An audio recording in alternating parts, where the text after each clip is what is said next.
Pembacaan Parita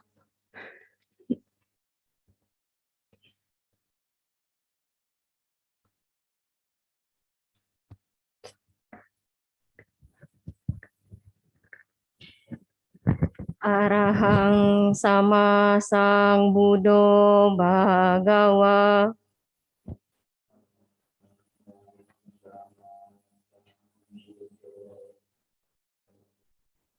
Budang Bhagawantang Abhiwademi.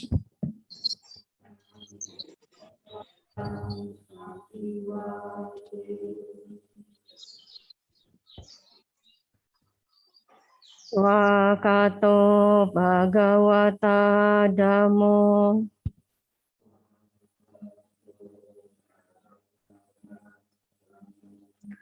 Dhammang namasami.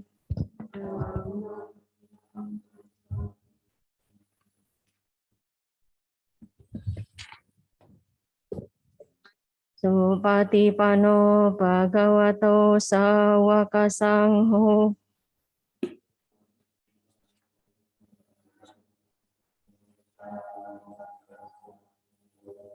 Sanghang namami.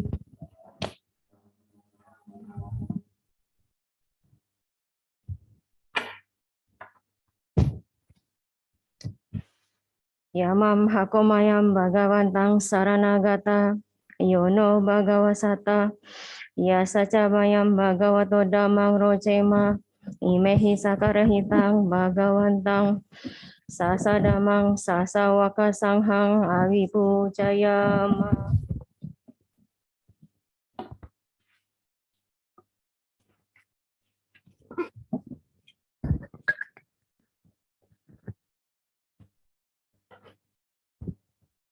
Pembacaan Pancasila, Buddha Nusanti, Dhamma Nusanti, Sangha Nusanti, Saca Kiryagata, Bojangga Parita oleh pemimpin Puja Bakti.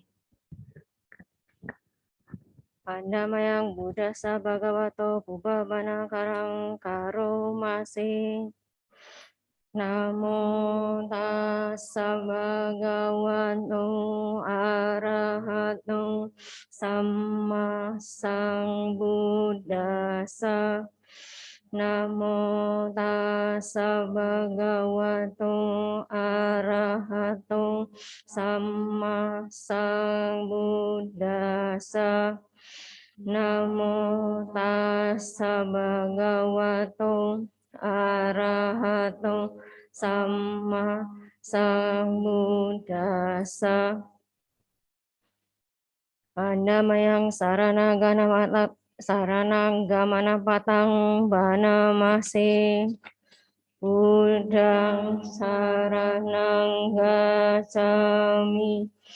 Dhammang saranang gacchami. Sanghang saranang gacchami. Nutiyampi Buddhang saranang gacchami. Nutiyampi Dhammang saranang gacchami. Nutiyampi Sanghang saranang gacchami. Tatiyampi Buddhang saranang gacchami. Tatiyampi Dhammang saranang gacchami. Tatiyampi Sanghang saranang gacchami. Pandamayang Pancasila pada patang banamase. Panatipata Weramani Sikapadang Samadiyami. Adinadana Weramani Sikapadang Samadiyami. kamesu micacara Weramani sikapada samadhyami musawada Weramani sikapada samadhyami Surameraya majapamadana Weramani sikapadang samadhyami Hanamayang Buddha Nusatinayang Karomase Iti piso bhagawa arahang sama sambuddho wicacarana sampano sugato lokawidu anutaro purisadam masarati santa dewa manusanang Buddha Bhagawati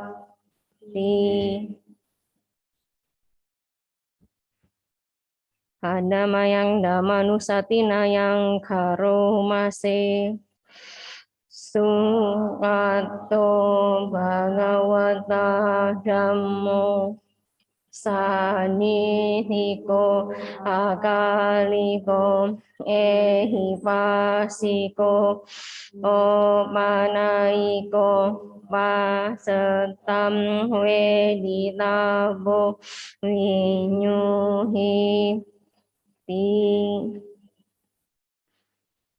Hanamayang Sanghanusatinayang Karomase Supatipano Bhagavato Sawaka Sangho Ujupatipano Bhagavato Sawaka Sangho Nayapatipano Bhagavato Sawaka Sangho Samicipatipano Bhagavato Sawaka Sangho Yadidam Catari Purisa Yugani Atta Purisa Pugala Esa Bhagavato Sawaka Sangho Ahuneo Mahuneo Dakineo Anjalikaraneo Anutarang Punya Ketang Lokasa Di Panamayang Saja Kriyagatayo Banamase Nati me saranang anyang Buddho me saranang warang Ete nasa cawajena Sotite hotu sabada Nati me saranang anyang Damo me saranang warang Ete nasa cawajena Sotite hotu sabada Nati me saranang hanyang Sangho me saranang warang Ete nasa cawajena Sotite hotu sabada. Dibuka halaman 97, Bojanggo Parita.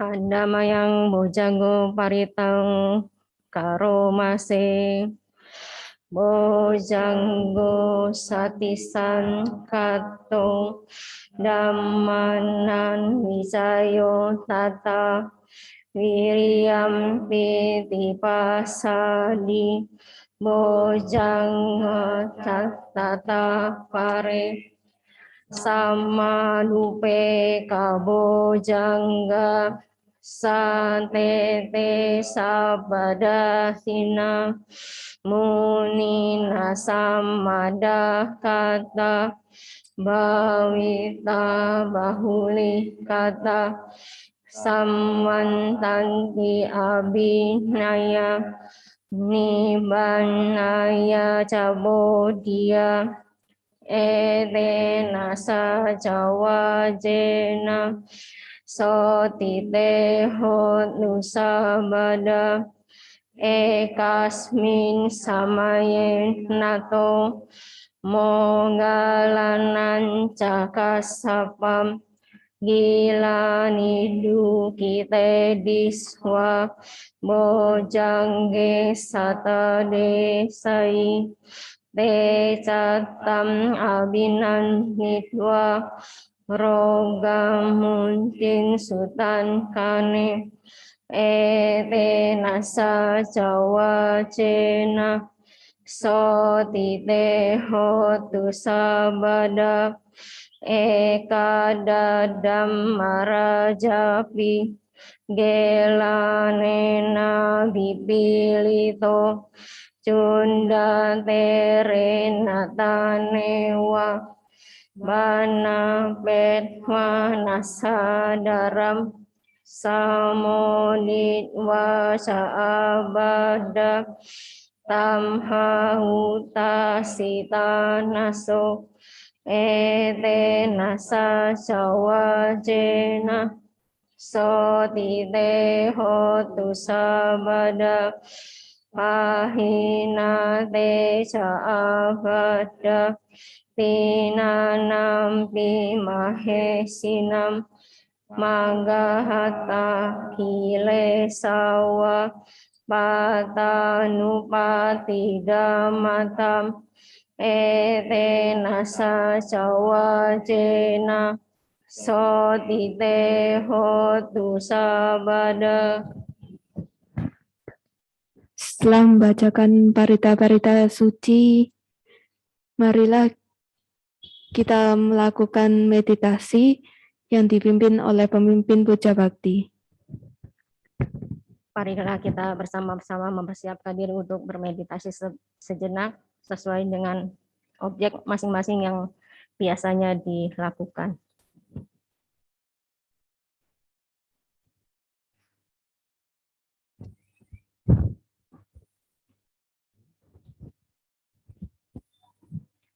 Meditasi kita mulai.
Sabe Sata Bhavantu Sukhitata. Semoga semua makhluk hidup berbahagia.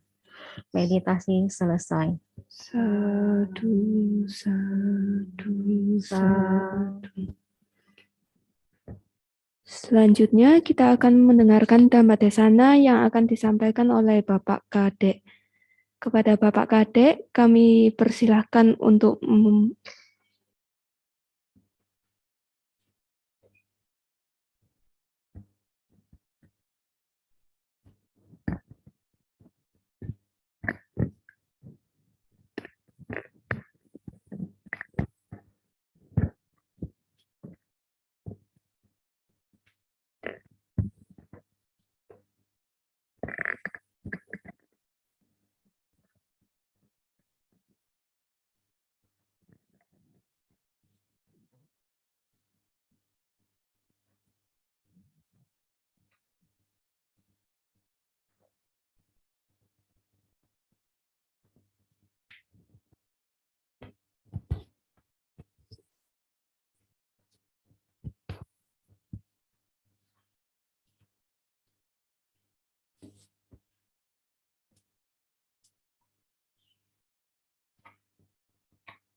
Namo tassa bhagavato arahato samma sambuddhassa. Namo tassa bhagavato arahato samma sambuddhassa. Namo tassa bhagavato arahato samma sambuddhassa. Yang terhormat Romo Ramani dan Bapak Ibu, saudara-saudari sedama sekalian yang berbahagia, pada kesempatan pagi hari ini sangat membahagiakan kita bisa berbagi Dhamma bersama-sama, yang masih kesempatan kali ini dalam suasana online dan juga offline. Untuk itu semoga kita semua berbahagia nantinya. Namo Buddhaya.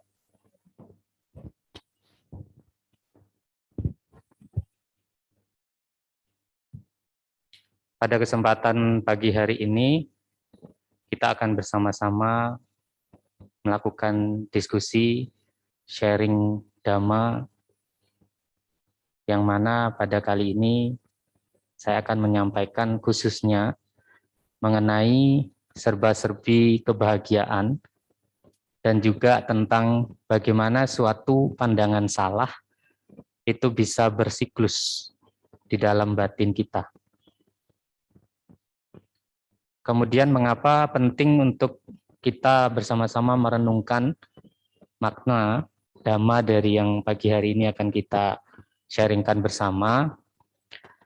Itu adalah karena sebagai umat Buddha di Indonesia khususnya, kita sudah mengalami banyak sekali dinamika di dalam kita mempelajari dan juga memperdalam serta mempraktekkan nilai-nilai Buddhis dalam kehidupan kita sehari-hari.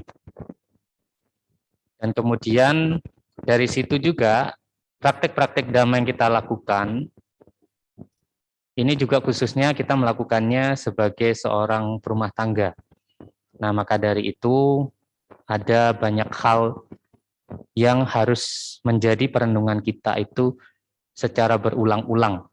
Ya.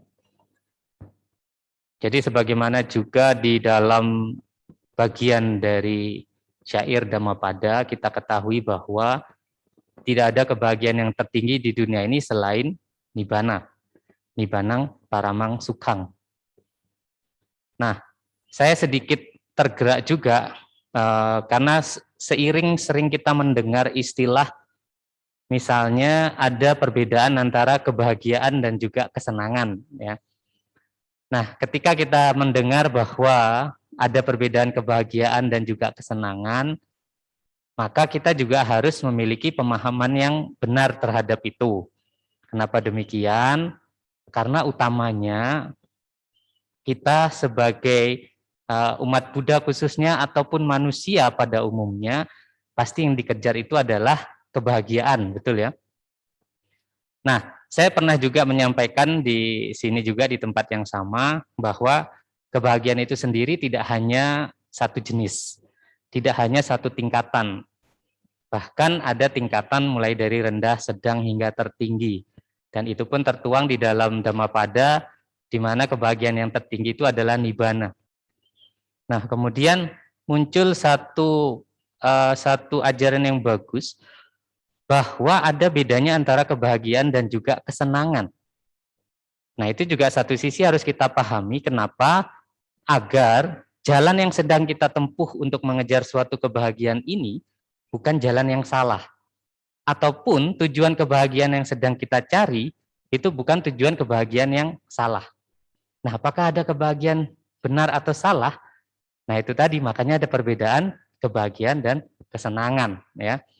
Kalau kita bicara secara batinnya, kalau kita melihat antara kebahagiaan dan kesenangan itu sebenarnya sama saja. Samanya di mana? Karena berdua itu sama-sama merupakan faktor batin dari yang namanya itu piti. Ya, kita tadi membaca Bojangga Parita ya.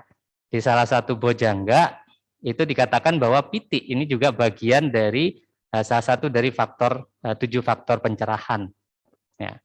Nah, piti itu adalah kebahagiaan, bisa juga kesenangan. Kemudian poin yang perlu kita perhatikan juga bahwa piti ini tidak hanya faktor batin yang indah.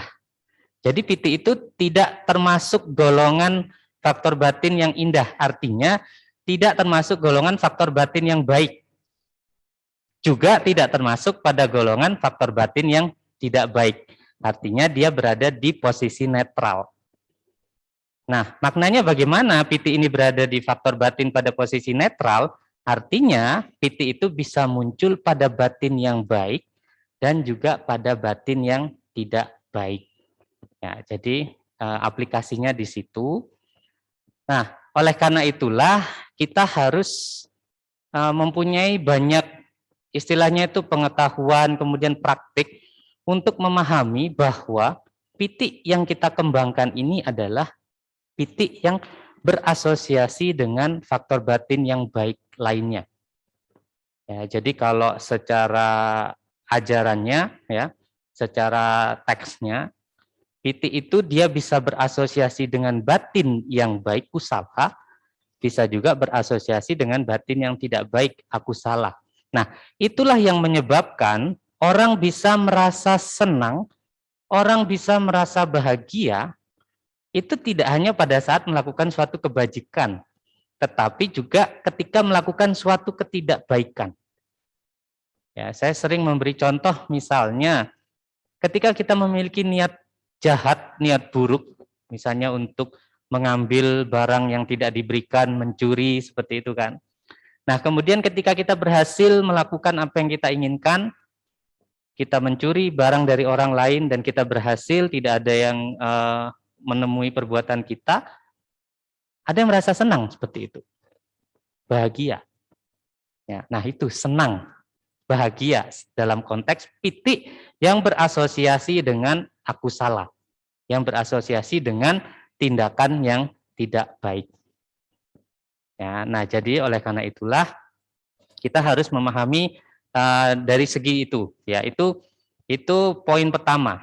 Nah, kaitannya dengan ini juga, ketika Dhamma sendiri mengajarkan bahwa nibbana itu adalah kesenangan yang tertinggi, kebahagiaan yang tertinggi, dan tujuan hidup kita itu adalah untuk mencapai nibbana itu, untuk mencapai kebahagiaan itu, tetapi yang perlu kita pahami, ini juga tertuang dalam Cattari Arya Sacani, bahwa Arya Saca yang pertama itu bukan tentang kebahagiaan, tetapi dukkha Arya Saca. Ya, jadi tujuan kita kebahagiaan, Tetapi Arya Saca pertama yang harus kita pahami itu adalah mengenai duka, penderitaan. Ya, bagaimana makna dari penderitaan, apa yang dimaksud dengan Sabbe Sangkara, Dukati, kemudian apa saja faktor-faktor dari penderitaan. Karena kita begini, ada dinamika ya, ini paling tidak dari apa yang saya alami. Ketika saya belum memperdalam suatu pembelajaran Dhamma, ada satu konsep Buddhis yang ada di batin saya pada saat itu adalah bahwa hidup ini penuh dengan penderitaan. Ya, itu konsep pertama. Kemudian pemahaman itu semakin dilengkapi dengan kita memahami jenis-jenis dari penderitaan. Karena misalnya kalau kita berargumentasi ya, kalau hidup ini penuh dengan penderitaan, banyak orang yang sedari kecilnya itu jarang menderita.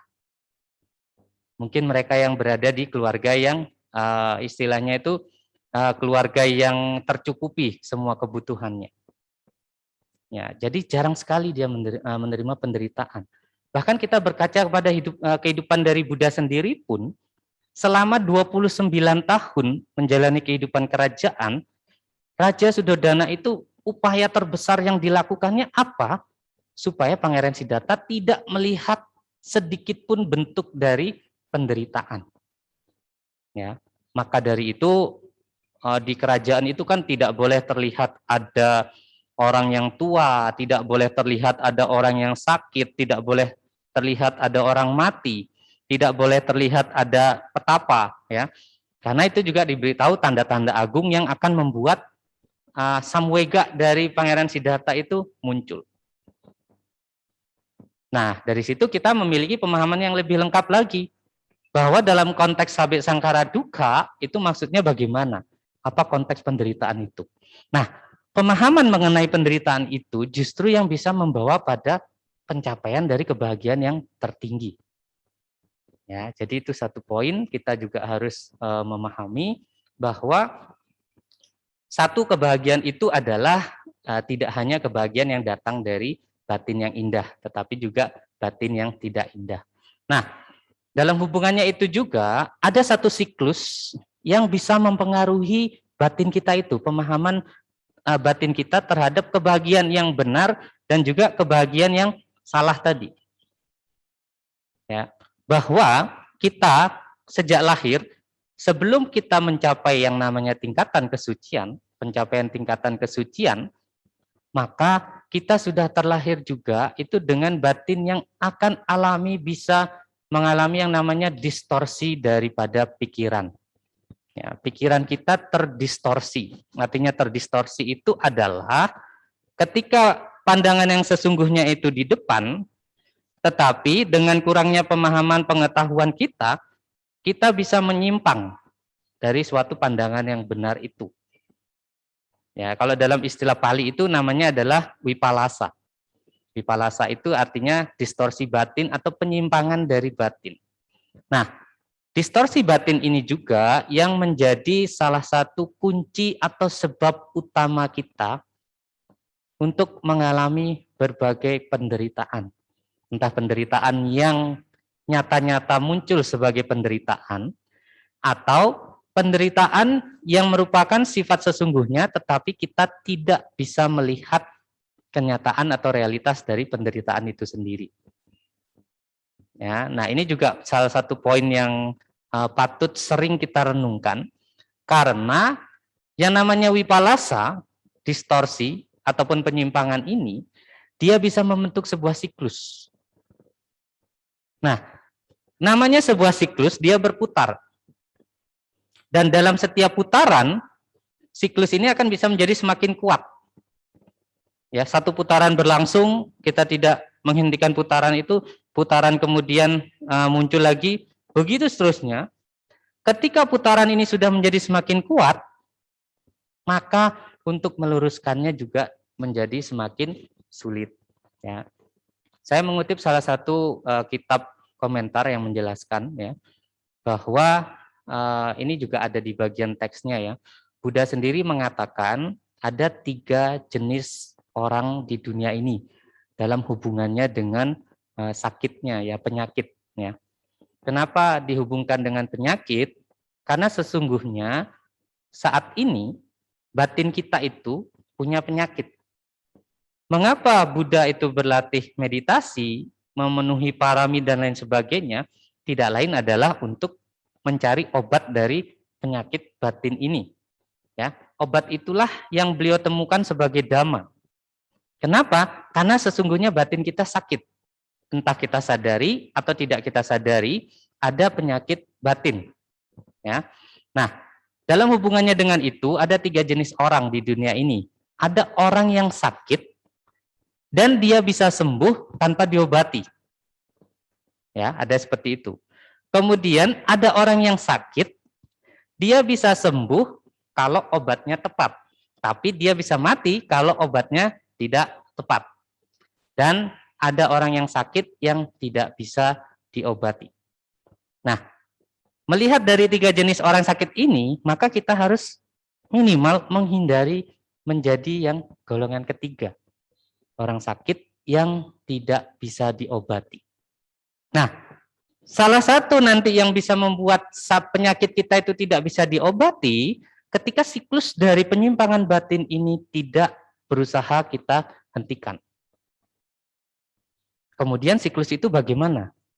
Yang namanya siklus dari wipalasa, ya wipalasa itu diawali dengan sanya wipalasa. Sanya wipalasa itu artinya distorsi dari persepsi, penyimpangan dari persepsi kita. Nah, kemudian kita hubungkan lagi bahwa persepsi itu adalah salah satu faktor batin yang selain dia faktor batin yang netral, netral itu artinya dia bisa muncul berasosiasi dengan batin yang indah, dia juga bisa berasosiasi dengan batin yang tidak indah.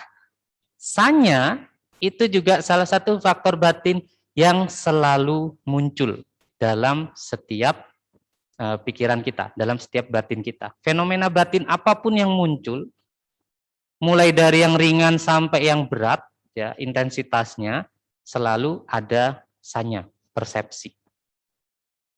Nah, kemudian persepsi ini berarti karena dia muncul di setiap faktor batin, di setiap fenomena batin, maka dari apapun yang kita lalui selama hidup ini, di sana ada yang namanya proses dari pencerapan terhadap suatu objek.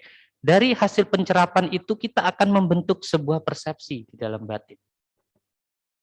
Ya, sebagai contoh, saya sering menanyakan misalnya begini.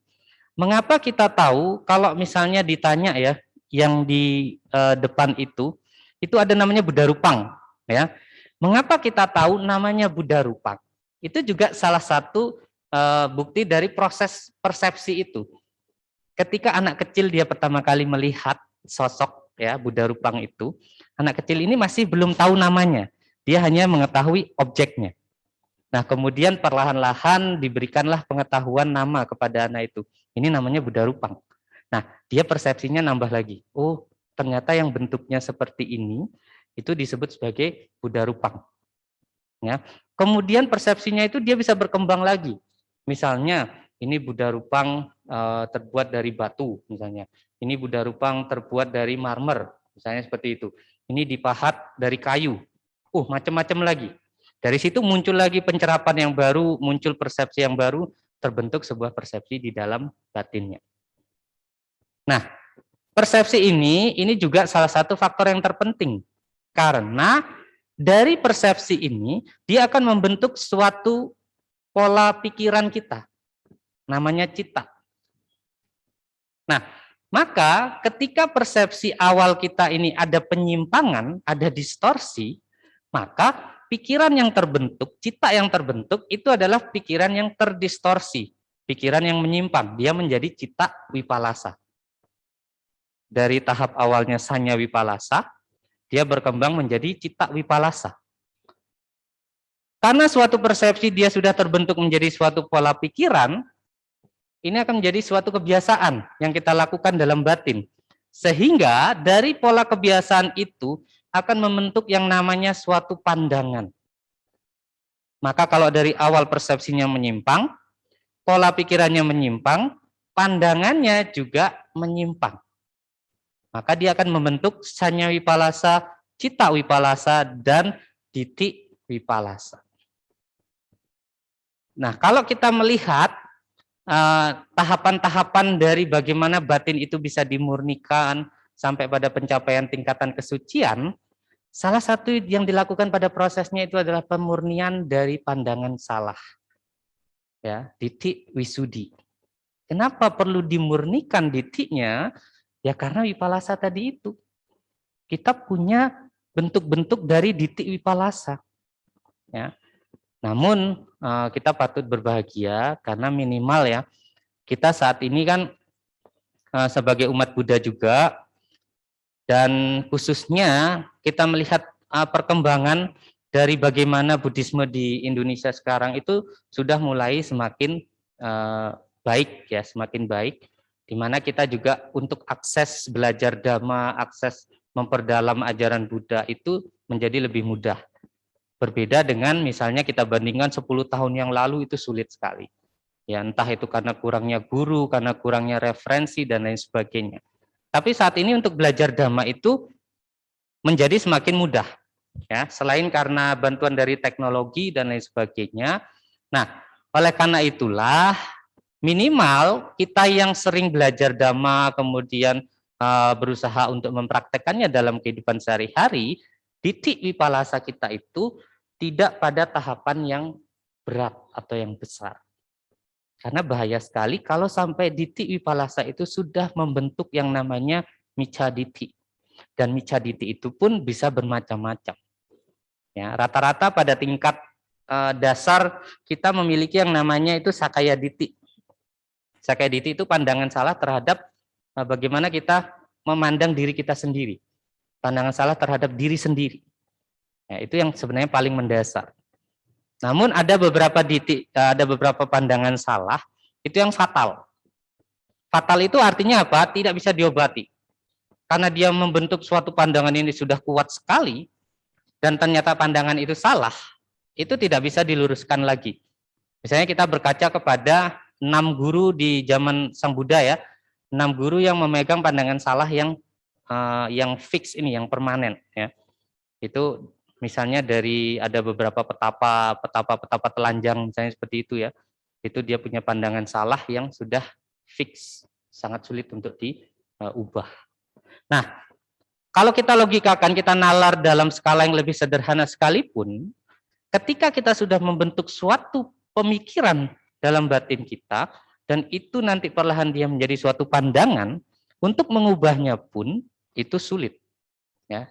Beberapa pandangan yang sudah kita pegang erat, bahkan yang sudah terbentuk dari kecil atau dari generasi ke generasi, maka untuk meluruskannya juga akan menjadi semakin sulit.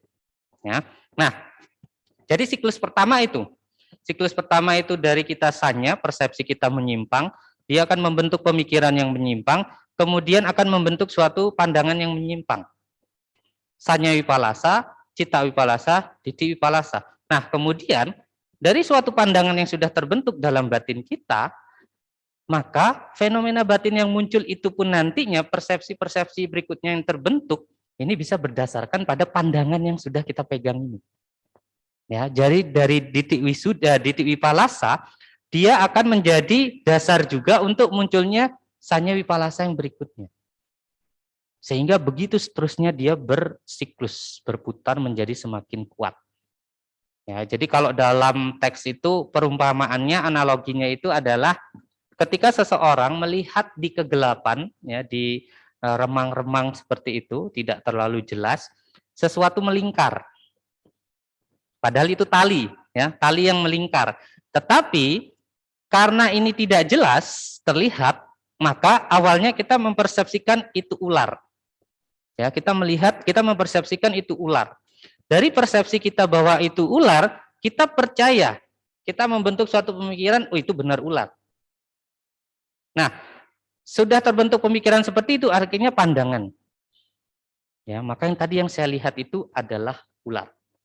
Padahal itu adalah tali, hanya tali yang kebetulan diletakkan terus melingkar. Ya. Nah, ketika sudah terbentuk seperti itu, maka kapanpun kita menemui benda-benda, objek-objek yang seperti tadi itu, yang mirip dengan tadi itu, maka yang bicara adalah sudah pandangan kita. pandangan itu melandasi persepsi yang muncul, persepsi ini menjadi suatu pemikiran, kebiasaan, akhirnya menjadi pandangan lagi. Begitu seterusnya. Menjadi semakin kuat, semakin kuat, semakin kuat. Nah, sedangkan poin lain yang harus perlu kita perhatikan adalah bagaimana bisa terbentuk jalan atau pintu terbentuknya suatu sanya cita sampai pada titik wipalasa itu adalah dalam keseharian kita. Ya. Ini sering kita coba renungkan bersama-sama ya. Misalnya ketika seseorang diajak untuk bermeditasi misalnya ya. Justru meditasi itu terasa lebih berat ya. Benar nggak ya? Misalnya kita duduk meditasi 1 jam, itu berasa seperti beberapa jam dibandingkan misalnya kita duduk nonton film. Nonton film kita bisa nonton 2 jam, 3 jam, itu 1 kali duduk tidak masalah. Ya, kita tidak merasakan penderitaan istilahnya kan. Nah, tetapi ketika kita diajak meditasi 1 jam mungkin, wah itu penderitaan sekali. Padahal ironinya ya kalau kita perhatikan, ketika seseorang sedang meditasi, saya ambil postur duduk ya. Orang meditasi dengan postur duduk, dia akan melakukannya dengan mata terpejam. Ya. Ingat, pintu-pintu munculnya suatu sanya, kemudian cita, ditik, wipalasa, itu ada 6 pintu. 6 pintu itu apa? Ya 5 pintu yang indera fisik kita, yang biasa disebut panca indera, ya, mata, telinga, hidung, lidah, tubuh, jasmani. Dan 1 pintunya itu adalah pintu batin. Jadi ada 6 pintu. Coba kita bandingkan antara orang yang meditasi dengan orang yang menonton. Orang bermeditasi dengan postur duduk, minimal mata terpejam. Artinya 1 pintu tertutup. Kemudian mulut tertutup. 2 pintu tertutup. Biasanya kita meditasi itu di tempat yang jauh dari dapur, ruang makan kan. Kenapa? Karena ada pintu hidung. Jadi meminimalisir objek yang masuk ke pintu hidung. Ya, dua pintu tertutup, 1 pintu lemah. Kemudian telinga juga biasanya kita mencari tempat yang sejuk, tempat yang tenang ya, sehingga pintu telinga juga diminimalisir. Nah, bedakan dengan ketika kita nonton. Orang nonton TV, ke-6 pintunya itu terbuka, lebar. Ya, kita melihat, mendengar suaranya, kemudian kadang sambil makan kan, mulut terbuka, kemudian ada bau-bauan hidung terbuka, tubuh jasmani terbuka, batin terbuka. Nah, kalau secara hitung-hitungan, sebenarnya pikiran kita itu jauh lebih sibuk ketika kita sedang menonton ataupun melakukan aktivitas sehari-hari. Pikiran itu sangat sibuk sebenarnya, karena dia bekerja dengan 6 indera. Dia bekerja dengan 6 pintu terbuka. Sedangkan pada saat meditasi, lebih sedikit pintu yang terbuka. Artinya apa? Sedikit atau banyaknya pintu yang terbuka, itu objek yang masuk jumlahnya juga berbeda. Ya, kalau ketika kita nonton, objek yang masuk itu jauh lebih banyak karena ke-6 indera kita itu terbuka. Nah, tetapi itulah salah satu karakter alamiah dari batin.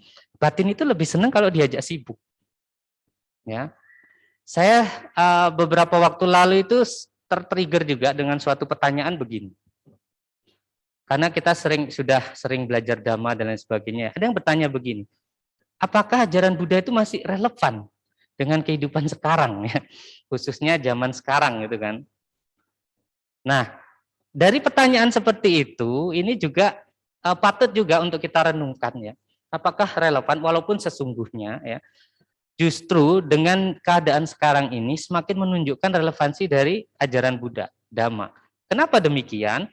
Kita trace back lagi lah menjelang awal-awal pandemi ya.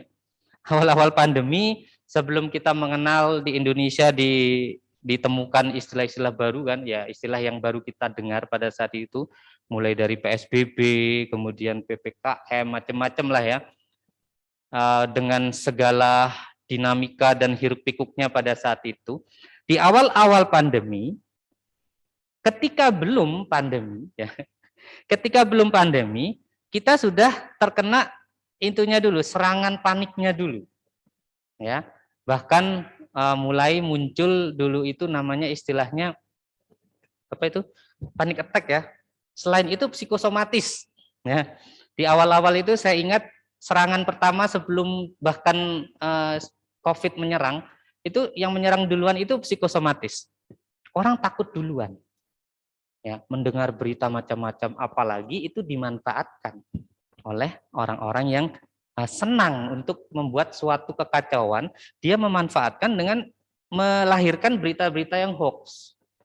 Ya kan, di awal-awal pandemi itu misalnya, Indonesia mau di lockdown, ya. Efeknya apa ketika ada berita mengenai lockdown itu? Orang berbondong-bondong membeli barang kebutuhan di supermarket. Ya, pada saat itu fenomena pertama itu yang terjadi. Supermarket diserbu, mereka membeli barang-barang kebutuhan pokok, persiapan mau lockdown. Ya. Padahal mungkin dengan berbagai pertimbangan akhirnya kan tidak sampai lockdown, muncullah PSBB.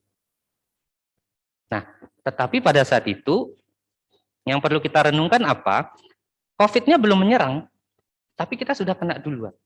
Nah, relevansinya apa dengan ajaran Buddha? Yaitu justru menunjukkan bahwa ya begitulah batin kita. Ya.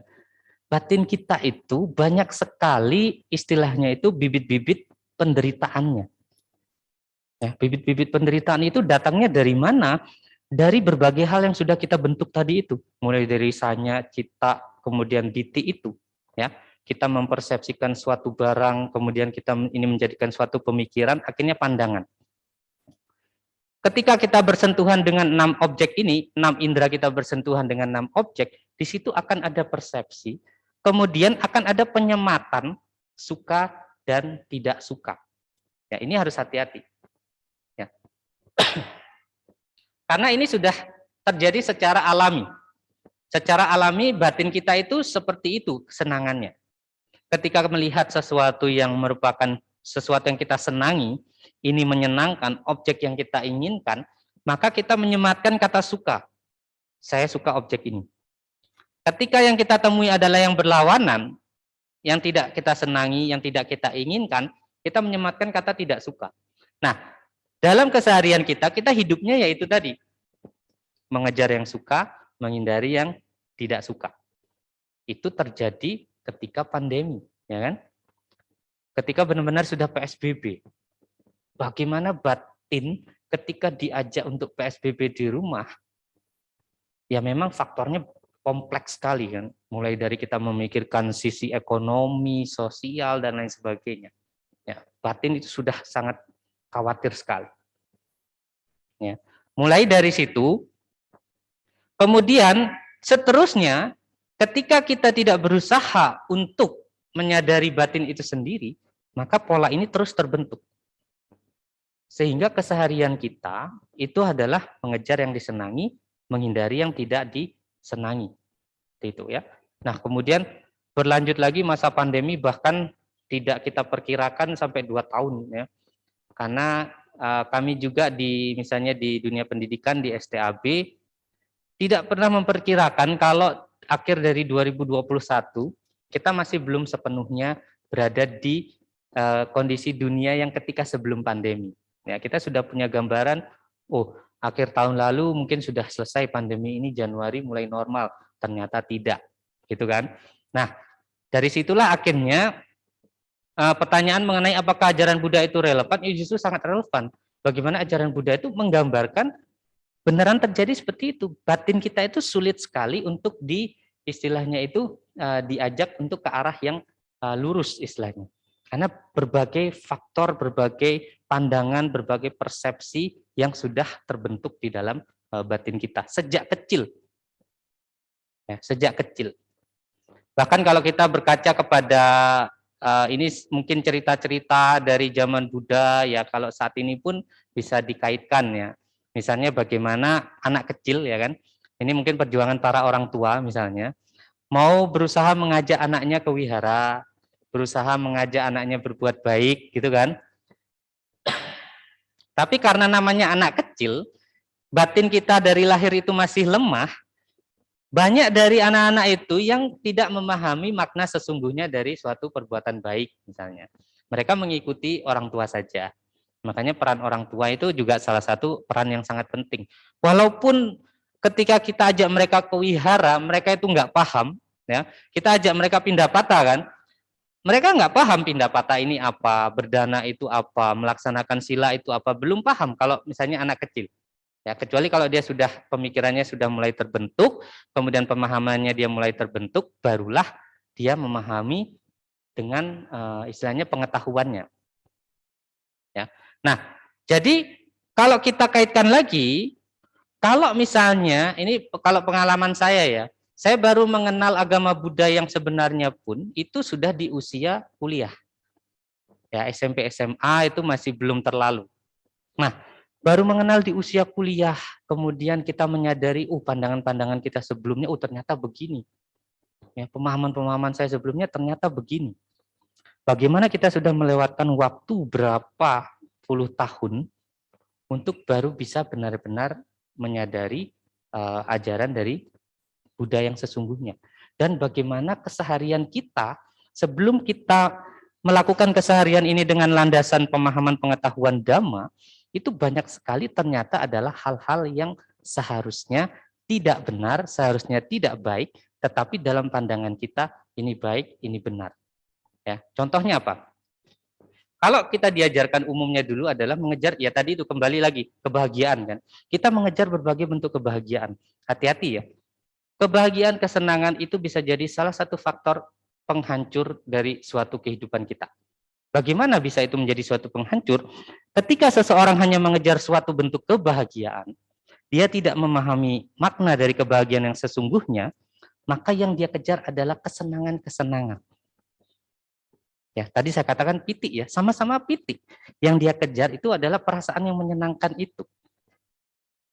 Nah, tetapi tanpa menyadari bahwa apakah ini kebahagiaan yang berasosiasi dengan batin yang indah, atau kebahagiaan yang berasosiasi dengan batin yang tidak indah. Karena kebanyakan itu tidak indah. Kenapa?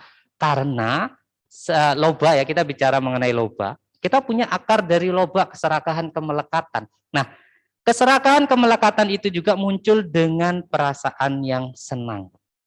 Ya, ada muncul dengan perasaan yang senang, bisa. Sehingga kalau kita analisa sekarang pun, banyak dari kesenangan yang kita rasakan itu bentuk dari kemelekatan, bentuk dari loba. Saya pernah berdiskusi dalam satu acara juga ya, begini. Ada orang yang bertanya begini, ketika saya meditasi, saya mempraktekkan setiap hari meditasi. Nah, tapi akibatnya apa?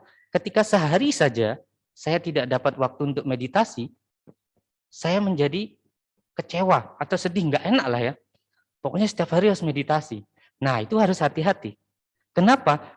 Ketika kita merasa tidak senang, ketika kita merasa kecewa, tidak nyaman, berarti ada sesuatu yang kurang tepat di situ. Apakah ketika kita meditasi, kita memang melaksanakan meditasi itu? Karena dari meditasi, dari konsentrasi, ini bisa memunculkan yang namanya pitik juga, kesenangan, kebahagiaan. Tetapi masalahnya nanti adalah, apakah kita melekati kebahagiaan ini atau tidak? Karena salah satu indikator dari ketika kita sudah melekati suatu bentuk kebahagiaan, ketika kita tidak mendapatkannya, kita tidak senang. Itu indikator yang paling sederhana untuk menyadari bahwa apakah kebahagiaan yang saya rasakan ini adalah pitik yang muncul di batin yang indah, atau pitik yang muncul di batin yang tidak indah. Itu adalah dari apakah kita melekat terhadapnya atau tidak.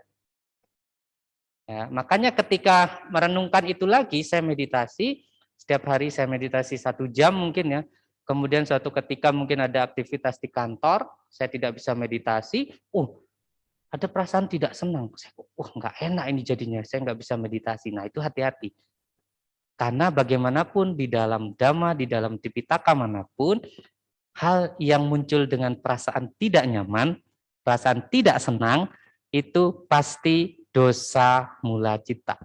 Itu batin yang berlandaskan pada dosa. Dosa kan kebencian, kemarahan. Nah itu lagi, pemahaman harus dilengkapi. Bahwa karakter dari dosa itu tidak hanya manifestasinya dalam bentuk kebencian, kemarahan, tetapi apapun yang muncul dengan ketidaknyamanan, dengan perasaan yang tidak nyaman, tidak senang, seringan apapun, ya, itu adalah dosa. Saya sering beri contoh misalnya anak-anak muda ya, contoh di wihara lah ya, kita sendiri mungkin kan. Di wihara rata-rata kita duduk di atas bantalan meditasi ya. Kalau saya tanya bantalan meditasi ini empuk nggak ya? Empuk kan? Ya, rasanya maksudnya enak lah ya rasanya ya.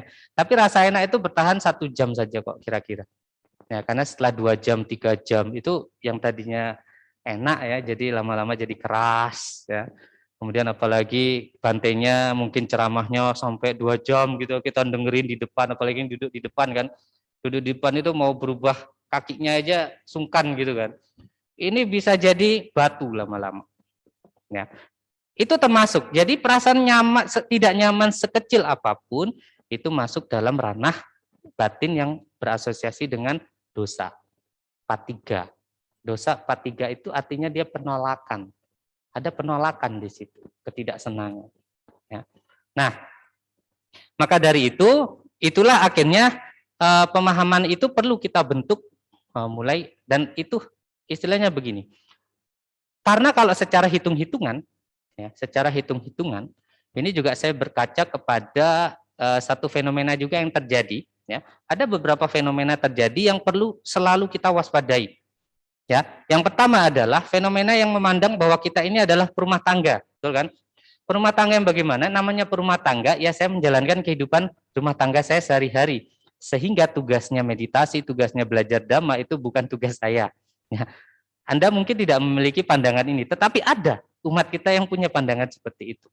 Ya, ya kalau namanya perumah tangga, ya saya nggak perlu baca Tipitaka. Baca Tipitaka ya tugasnya para biku, gitu kan. Tugasnya para bante, gitu kan. Nah itu juga satu pandangan yang salah. Nah, yang kedua juga adalah bahwa pandangan bahwa perumah tangga itu istilahnya sulit untuk mempraktekkan Dhamma. Ini jangan kita pakai sebagai suatu pandangan. Ya, karena salah. Kalau saya pakai istilahnya mungkin yang sering dipakai oleh Pak Adiwe ya, mental block. Jangan sampai kita membentuk yang namanya mental block yang menghalangi kita untuk istilahnya itu belajar praktek suatu Dhamma. Karena sekecil apapun dalam batin kita, ketika dia sudah terbentuk, itu bisa menjadi suatu mental block. Kalau sudah ada mental block, mau maju, itu terhalang, sulit. Ya. Nah, jadi ini perlu kita waspadainya itu bagaimana? Bahwa yang namanya suatu pikiran berproses, itu bukan fenomena harian, bukan fenomena mingguan, bukan fenomena bulanan. Artinya apa? Pikiran berproses itu tidak setiap detik, tidak, bahkan detik itu terlalu sudah terlalu panjang ya. Dia berproses dalam setiap momen, ya, bukan detik lagi. Karena di belakang detik juga kalau kita perhatikan, ya kita kaitkan di stopwatch lah ya. Di belakang detik itu ada lagi kan, trut itu sebelum detik kan. Nah sebenarnya di belakang sub detik itu ada lagi dia seperti itu. Terus paling kecilnya apa? Momen namanya. Momen kesadaran. Suatu momen kesadaran. Maka dari itu saya selalu mengatakan begini, jangan kita punya pikiran bahwa kita hidup itu sehari 24 jam. Tidak. Ya, karena pikiran tidak berproses setiap jam. Atau 24 kali 60. Berapa menit, berapa ribu menit? Tidak. Tidak pada detik, tapi dia pada setiap momen. Ya. Maka dari itulah yang namanya latihan-latihan pikiran, yang namanya proses-proses membentuk pikiran itu harus dilakukan sampai membentuk momentum namanya. Ya, kalau sudah momentum, maka itu dia ada keberlanjutan pada setiap momennya. Ya. Makanya dari beberapa anggapan misalnya ketika dikatakan bahwa kita itu praktek meditasi hanya pada saat kita melaksanakan retret misalnya, itu juga suatu pemahaman yang kurang lengkap, kurang luas. Kenapa? Kalau pandangan kita hanya kita meditasi pada saat retret atau pada saat kita puja bakti tadi ya, setelah baca parita kemudian kita meditasinya pada saat itu salah. Ya, salah dan juga jangan sampai hanya pada saat itu. Kenapa? Satu, selain postur dari meditasi itu bisa ada 4, ya, bisa berdiri, kemudian berbaring, berjalan dan duduk. Ya, ini juga harus dilakukannya itu setiap saat. Ya, nah maka dari itu sebenarnya memang satu poin sebagai perumah tangga akan menjadi tantangan yang lebih besar untuk kita praktek Dhamma. Tetapi yang namanya suatu proses, yang namanya suatu istilahnya itu pencapaian yang harus dilalui, Maka kalau kita tidak masuk ke prosesnya, ya selamanya kita tidak akan berada di jalurnya, betul ya? Kalau kita sudah membatasi diri kita, misalnya, wah saya ini perumah tangga, saya masih punya banyak kewajiban di rumah saya, sehingga untuk belajar dhamma, waktu saya menjadi sedikit, gitu ya. Nah, itu pokoknya jangan sampai terucap. Ketika itu terucap, tadi ya, sanya, cita, titik, wipalasa. Ketika ini sudah menjadi persepsi dalam batin kita, pemikiran kita, kemudian jadi pandangan. Akhirnya yang muncul adalah kepercayaan bahwa saya sebagai perumah tangga sulit belajar dhamma. Tidak ada waktu belajar dhamma. Nah, itu masalah nanti. Ya, saya pernah menemui di suatu tempat ya. Pada saat itu kita berbincang-bincang dan kebetulan temanya pada saat itu memang tentang abhidhamma ya. Abhidhamma dalam kehidupan sehari-hari. Nah, kemudian ada satu yang datang dan berdiskusi itu seperti ini. Abhidhamma itu kan diajarkan di alam dewa kan? Berarti ini makanannya dewa dong, bukan untuk manusia gitu. Nah, ketika kita sudah mengatakan seperti itu tanpa kita sadari, kita sudah ini mental block kita. Bahwa abhidhamma untuk para dewa, bukan saya sebagai manusia. Nah, kalau mau beneran ya, kalau kita mau bermain kata-kata yang misalnya seperti itu, di banyak sutta bahasa Buddha itu bhikkhave. Ini saya temui juga di Surabaya pada saat itu ya. Sutta itu bahasanya kan banyak bhikkhave kan, isinya wahai para bhikkhu, wahai para bhikkhu. Berarti banyak ajaran Buddha itu tidak untuk umat awam, untuk para bhikkhu gitu. Di Surabaya ada seperti itu. Tapi di sutanya ini kan kata-katanya wahai para biku. Berarti ajaran ini untuk para biku, bukan untuk kita. Nah, pemahaman seperti ini juga perlu kita luruskan, perlu kita lengkapi.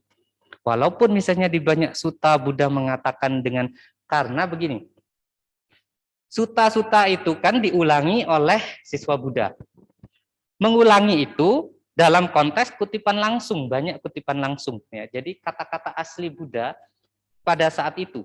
Maka dari itu banyak muncul kata bhikkhave karena banyak dari sutta itu dibabarkan di hadapan para bhikkhu. Sehingga ketika Buddha memanggil pendengarnya itu bhikkhave. Ya, beda dengan sekarang mungkin kan. Kalau misalnya Buddha membabarkan dhamma di sini, dia akan mengatakan wahai upasaka upasika. Semacam. Kalau pendengarnya tidak ada yang seorang biku misalnya seperti itu ya. Nah, itu dua pemahaman itu ya. Ini memang benar saya temui. Nah, ini jangan sampai kita punya persepsi yang sama. Bahwa ketika kita membaca suatu sutta misalnya, oh ini bhikkhave ya udah untuk para biku, berarti umat awam nggak perlu. Kemudian oh ajaran ini diajarkannya di alam dewa misalnya, ini terlalu tinggi lah. Saya bukan untuk manusia, tidak perlu belajar. Nah, itu hati-hati ya.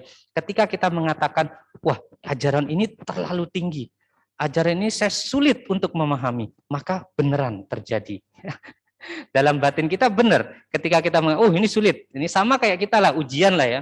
Kita sekolah dari kecil, kemudian ketika belajar, wah matematika sulit. Ya benar selamanya matematika itu akan menjadi sulit untuk kita.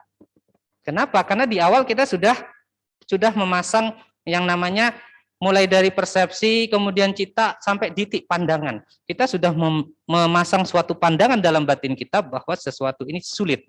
Maka ketika kita mau belajar lagi ke depannya, yang mempengaruhi pikiran kita nanti ini sulit. Ya, jadi seperti itu. Nah, oleh karena itulah kita harus istilahnya itu selalu ingat. Tapi begini, hal baiknya ya, mungkin entah kita sadari atau tidak, hal baiknya pikiran itu dia bisa diprogram, dia bisa disistem, justru harus disistem. Kenapa? Karena ketika dia sudah bersiklus tadi itu, mulai dari sanya, cita sampai titik, dari siklus ini akan menciptakan suatu sistem dalam batin kita. Sehingga ketika sistem itu sudah terbentuk, maka dia akan seperti menjadi autopilot. Pada banyak kesempatan dia menjadi autopilot. Artinya itu menjadi gerakan refleks batin kita. Ya. Sebagai contoh sederhana saja, sebagai contoh sederhana ini juga sedikit guyonan juga ketika saya kuliah dulu ya. Ketika kuliah dulu kita kan pakai jubah. Nah, kemudian makan siang kan jam 11 tuh. Biasanya teng bel kan jam 11. Nah, kalau sudah mau jam 11, jam 10.45 itu kita sudah semua ngumpul di lapangan, jalan-jalan, maksudnya sambil meditasi, bolak-balik begitu kan, nunggu bel. Ya. Itu artinya batin kita itu sudah tersistem. Oh, ini sudah mau jam 11, 10.45, saya persiapan. Ya. Ketika besok enggak perlu diberitahu sekalipun, 10.45 persiapan. Jam 11 masuk ruang makan untuk makan. Pagi jam 6 berarti jam 5.45 kita sudah persiapan. Ya. Nah, itu bisa terjadi karena awalnya ini sudah di sistem dia, sudah diprogram. Misalnya kita masuk center ya, Anda pernah ikut retret meditasi kan, Vipassana kan? Kalau biasanya kita makan 3 kali sehari, ketika sudah di Vipassana, ini diprogram dulu. Bahwa makan kita itu di jam 6 dan di jam 11, hanya 2 kali. Maka dengan program seperti ini, batin juga dia akan melakukan sistemnya. Bahwa sebelum jam 6, kalau instruksi dari gurunya misalnya mulai dari jam 5.30, itu mulai jalan dari Dhammasala menuju ruang makan, maka sistem dibentuk seperti itu. Nah, maka dari itu, yang namanya sanya cita diti ini juga harus kita program. Dan pemrograman itu dilakukan setiap hari, setiap waktu. Kalau sudah batin kita terprogram, dia itu akan menjadi suatu kebiasaan yang sudah akan muncul. Nah, memprogramnya bagaimana? Yaitu tadi, ketika kita, kuncinya satu begini. Kuncinya itu adalah ketika indera-indera kita, 6 indera kita tadi itu, setiap hari dia akan bersentuhan dengan objek. Maka latihan yang harus selalu kita lakukan adalah menyadari proses ini, berusaha menyadari proses ini. Karena kalau kita renungkan sekarang pun, anggaplah dari 24 jam kita hidup kemarin, ya, ada berapa momen yang bisa kita sadari apa yang kita lakukan? Sedikit, ya. Misalnya coba deh kita tanya diri sendiri, kemarin saya dari jam 6 sampai jam 8 ngapain? Jam 8 sampai jam 9, 9 sampai 10 itu ngapain saja? Ya. Tidak banyak yang bisa kita ingat, tidak bisa 24 jam kita ingat. Nah, pada saat itu Anda mikirnya bagaimana? Pemahaman Anda bagaimana? Padahal, kalau namanya tidak ada kesadaran, artinya kita tidak menyadari apa yang kita lakukan, faktor kesadaran itu bisa muncul ketika ada yang namanya sati kan. Sati ini istilah yang sangat familiar untuk kita. Sati itu adanya perhatian murni, artinya ketika kita menyadari apa yang kita lakukan, itu juga bentuk dari sati. Maka ketika kita tidak sadar, kita tidak tahu apa yang kita lakukan, artinya tidak ada sati. Dan secara prinsipnya, kalau tidak muncul sati, maka tidak muncul yang namanya batin yang indah. Kenapa? Karena faktor batin sati ini adalah sobana sadarana istilahnya. Sobana sadarana itu apa? Dia akan muncul di setiap batin yang indah. Dia akan muncul di setiap kusala yang kita lakukan, selalu ada satinya. Tidak boleh tidak, sama seperti sanya yang selalu harus muncul di setiap fenomena batin. Maka kalau tidak ada sanya, tidak ada batin. Ya, makanya ada istilah asanya sata kan, makhluk asanya sata. Nah, kalau tidak ada sati, berarti tidak ada kusala. Nah, kalau bukan kusala, berarti apa batin kita? Abhyakata tidak mungkin, karena abhyakata itu umumnya untuk para arahat. Berarti aku salah. Ya, jadi seperti itu. Maka dari itulah kunci utama itu adalah kewaspadaan. Penyadaran terhadap apa yang sedang kita lakukan.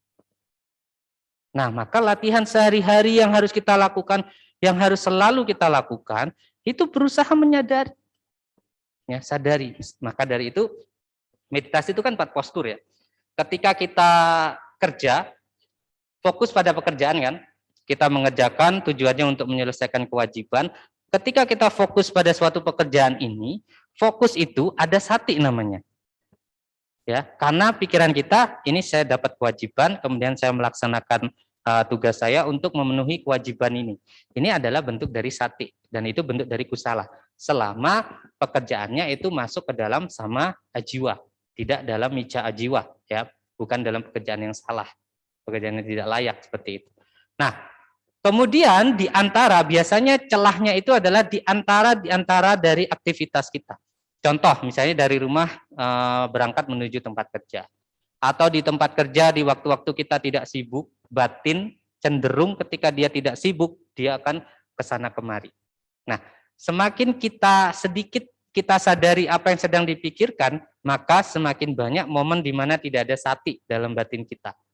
Ya, itulah sebenarnya yang dilakukan dalam praktek meditasi. Misalnya kita retret vipassana, waktu melaksanakan meditasi vipassana jadwalnya itu tidak hanya setiap 1 jam, tapi sebenarnya 24 jam penuh. Kenapa?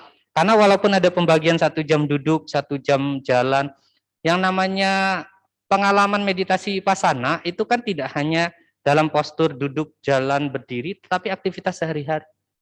Bahkan ketika makan.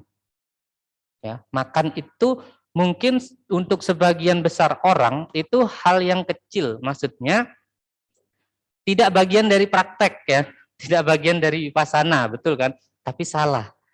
Kenapa? Karena makan saja itu dia masuk ke dalam carana dhamma. Ya, ini tambahan lagi. Buddha itu kan wija carana sampano, ya kan? Wija carana sampano itu artinya apa? Bahwa Buddha itu sempurna, tidak hanya di wija, tetapi di carana. Karena ada yang namanya wija dhamma, carana dhamma. Ada bibit wija, bibit carana. Wija itu kebijaksanaan, carana itu tindak tanduk.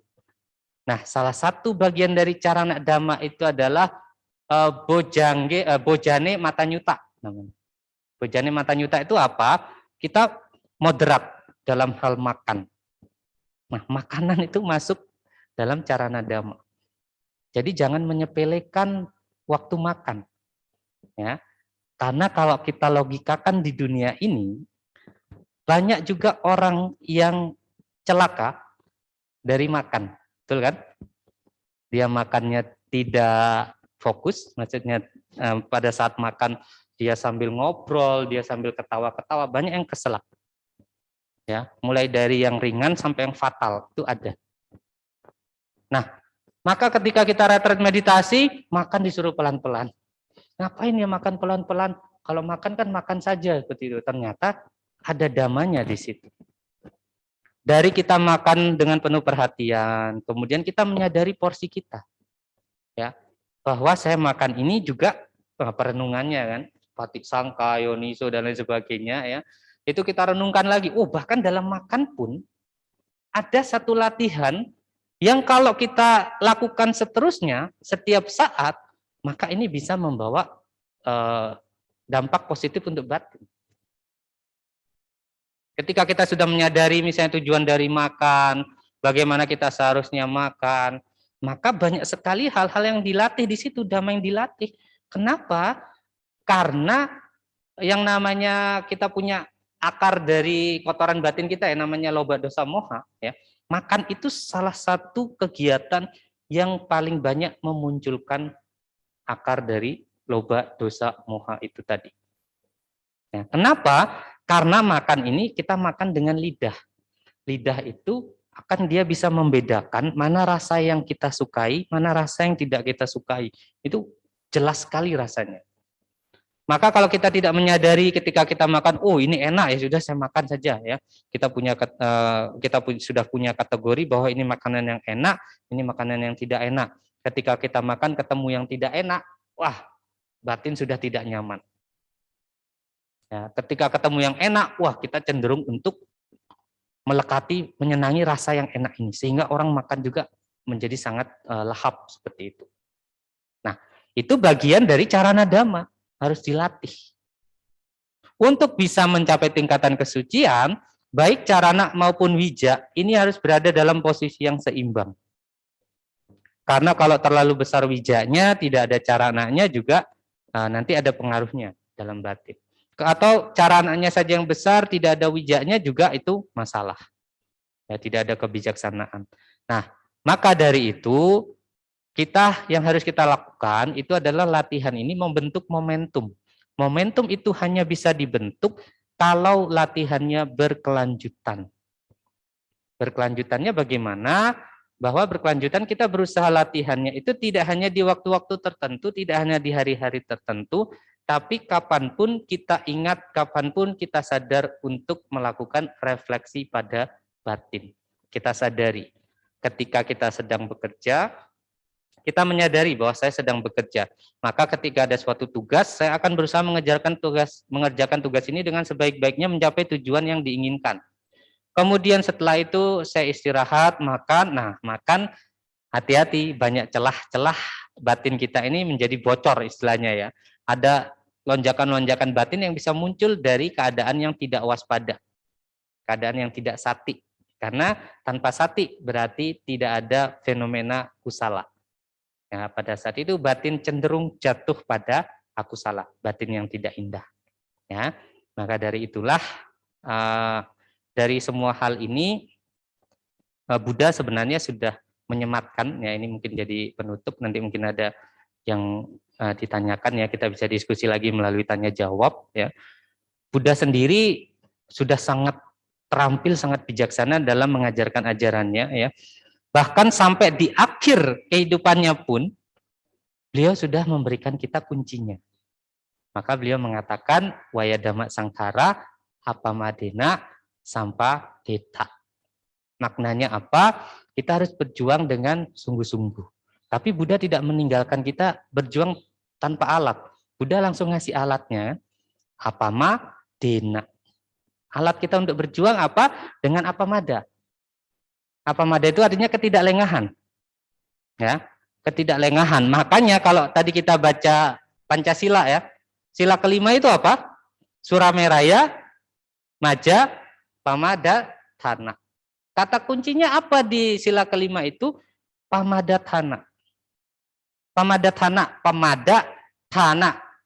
Pemada itu apa? Pemada itu lawan dari kata apamada. Kalau apamada itu ketidaklengahan, pemada itu berarti kelengahan. Pamadatthana ini adalah landasan batin menjadi lengah. Makanya dia Surameraya Maja. Ya, Surameraya Maja itu kan jenis-jenis dari mulai dari minuman beralkohol dan lain sebagainya yang menjadi landasan munculnya kelengahan, pamadatthana. Ya, di situ sebenarnya kuncinya. Jadi kita harus selalu berusaha untuk mengembangkan yang namanya penyadaran kewaspadaan terhadap semua fenomena, terhadap semua apapun yang sedang kita lakukan saat ini. Ya, semoga dengan kita selalu bersama-sama untuk berjuang menyadari apapun yang sedang kita lakukan, kita bisa memutus siklus dari penyimpangan batin, siklus dari wipalasa, dan pada akhirnya kita bisa mencapai pembebasan dari semua penderitaan. Sabbe sata bhavantu sukhi tata. Sadu, sadu, sadu. Terima kasih. Anumodana atas dhamma desana yang telah disampaikan.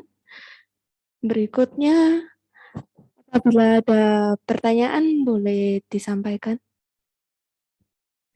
Yang di Zoom juga boleh nulis di kolom komentar. Nanti kami bacakan.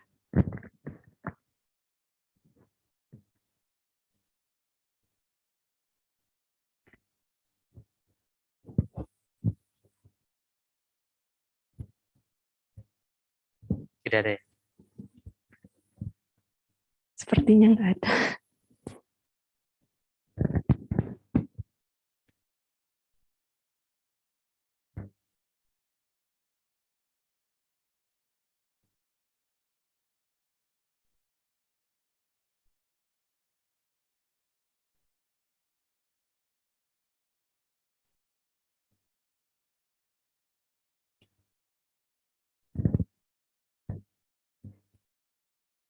Selanjutnya info dari Samagi Wirya.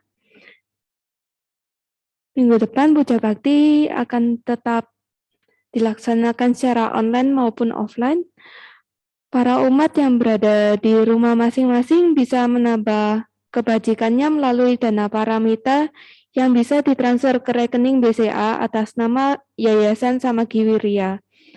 Untuk keterangan bisa dilihat di tayangan YouTube atau Zoom yang sedang berlangsung.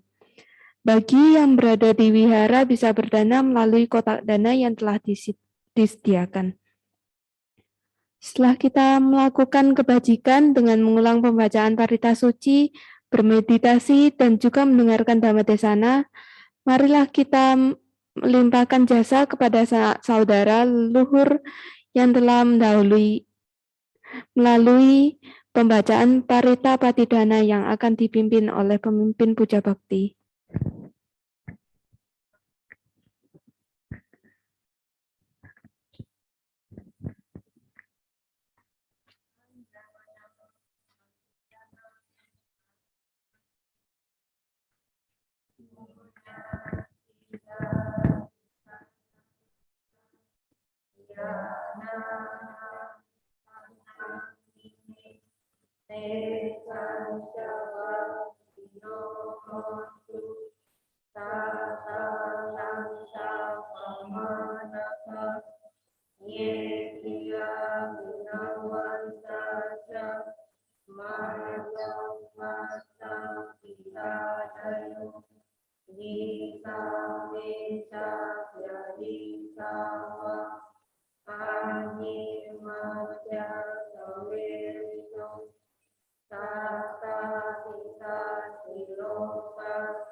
Untuk menutup puja bakti pada pagi hari ini, kembali kita akan membacakan nama Karapata yang akan dipimpin oleh pemimpin puja bakti.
Demikian puja bakti pada pagi hari ini telah selesai. Tetap jaga kesehatan sehingga kita bisa mengikuti puja bakti selanjutnya baik online maupun offline.